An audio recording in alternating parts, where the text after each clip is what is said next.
உங்க ரோஜா செடியிலயும் இதே போல கொத்து கொத்தா பூக்கள் பூக்கணுமா? அப்ப நான் சொல்ற 4 டிப்ஸ ஃபாலோ பண்ணுங்க.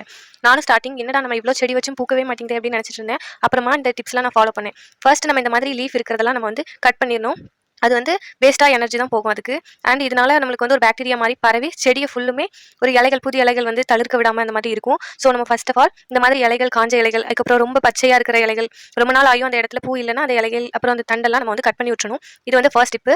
அத கட் பண்ணோம்னா புது தளிர் வச்சு இதே மாதிரி வரும். புது தளிர் இருந்தா மட்டும் தான் பூக்கள் பூக்கும். காஞ்ச இலைகளையோ இல்ல பழைய இலைகளையோ பூக்கள் பூக்காது. புது தளிர் வந்துச்சுன்னா நிறைய மொட்டு இருக்கும். நீங்களே பாருங்க சைட் பிரான்ச்சஸ்லாம் எப்படி வந்திருக்குன்னு.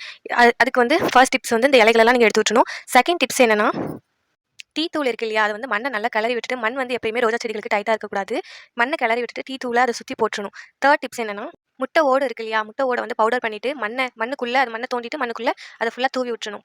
ஃபோர்த் டிப் என்னன்னு பார்த்தீங்கன்னா, வெங்காயத்தோல்ல 1 கப் தண்ணி ஊத்தி 1 டே நைட் ஃபுல்லா ஊற வச்சுட்டு நெக்ஸ்ட் டே மார்னிங் வந்து 2 கப் தண்ணி ஆட் பண்ணி அதுல